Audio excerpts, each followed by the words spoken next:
Hi and congratulations. Thank you sir. Okay तो अयान, सबसे पहला क्वेश्चन मेरे आपके लिए है कि यहाँ जीका के बारे में आपको कैसे पता चला? सर एक्चुअली मेरा क्लासेस रहता है तो मैं क्लासेस से आना जाना करता हूँ, तो उसी Okay. में मुझे नज़र पड़ गया। हाँ, तो हाँ. मैंने देखा कि जी कंपनी है, हाँ हाँ तो मुझे इंटरेस्ट हुआ। हाँ हाँ तो सर मैंने एक बार मैंने सोचा कि विजिट कर लेता हूँ। ओके। तो बेसिकली अभी आप शायद मेडिकल फील्ड से हैं। नो सर, तो आप इंजीनियर। ओके, इंजीनियरिंग आप कर रहे हैं, कहाँ से कर रहे हैं इंजीनियरिंग? सर एलएन से। ओके, आप एलएन के साथ साथ भी आपने वर्कशॉप को अटेंड करने का एक वो दिखाया, इंटरेस्ट दिखाया। जी आपको इसमें पहले से इंटरेस्ट था या फिर अभी न्यूली है? सर एक्चुअली मुझे पहले से इंटरेस्ट है। ओके, जी सर। मतलब आपके फादर भी इस इंडस्ट्री से हैं, तो जी आपको अवेयरनेस इसके बारे में पहले जी से सर। भी है।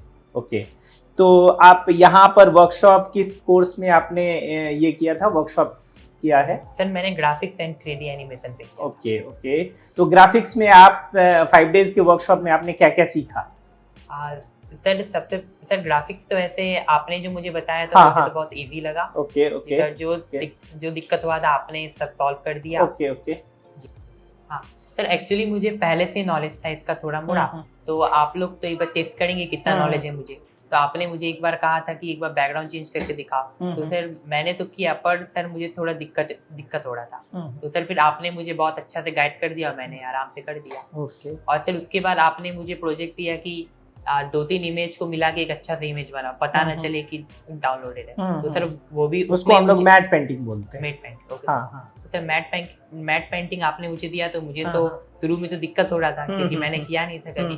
फिर मैंने आपसे पूछ के तो आपने मुझे अच्छा से बताया, तो मैं मेरे से वो भी हो गया। और ओके। थर्ड सर आपने मुझे पोस्टर मेकिंग दिया था। ओके सर एक्चुअली मुझे पोस्टर मेकिंग का उतना नॉलेज तो नहीं है क्योंकि मैंने कभी बनाया तो नहीं है, पर सर तब भी आपसे मैंने थोड़ा सा हेल्प लिया और बना दिया अच्छा से। ओके। उतना खास तो नहीं बना, पर नहीं, सर कोई नहीं, अभी हमारा 5 डेज का था तो अभी हमारा बेसिक ही बनेगा, क्योंकि जी 5 दिन में हम बहुत कुछ तो नहीं कर सकते। फिर भी आपका जो वर्क था वो काफी अच्छा है, और हम लोग बाद में होगा दिखाएंगे भी, मतलब और भी लोगों को दिखाने के लिए हमारे लिए इंस्पिरेशनल है वो।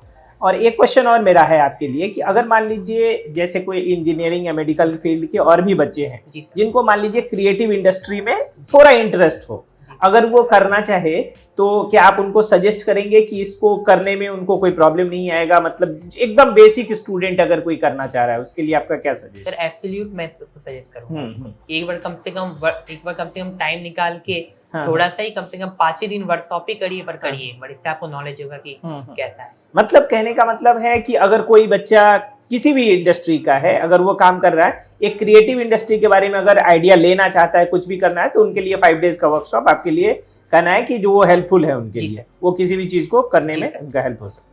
ठीक है, 3D एनिमेशन में आपने क्या क्या मतलब बनाया या क्या आपको आइडिया लगा, कैसा? सर एक्चुअली मुझे 3D एनिमेशन का उतना जानकारी तो नहीं था, पर मुझे ग्राफिक्स का था। तो सर 3D एनिमेशन में एक्चुअली मैं न्यू था, तो सर ने मुझे सबसे पहले बेसिक नॉलेज दिया कि कैसे क्या वर्क करता है, कौन क्या काम करता है बटन से। तो उसके बाद सर ने मुझे सबसे पहले गिलास का बनाने बोला फिगर। तो सर मैंने गिलास का बनाया पहले सर, फिर सर उसके बाद सर ने मुझे बोला फ्लावर पॉट का बनाने, तो मैंने फ्लावर पॉट का ही बनाया। तो आज सर ने मुझे कहा कि टेबल चेयर बनाने। ठीक है जी सर। तो आपने 3D एनिमेशन में भी कोई ऑब्जेक्ट बना करके, मतलब आपने प्रोजेक्ट सबमिट कर दिया उसका, 3D एनिमेशन का भी, ग्राफिक्स का? जी सर। चलिए, ओवरऑल आपका एक्सपीरियंस कैसा रहा जीका में? सर मुझे तो बहुत अच्छा लगा। अच्छा लगा? जी सर। अगर इन फ्यूचर आपको कंटिन्यू करने सर का मैं मौका जरूर मिले? आऊंगा।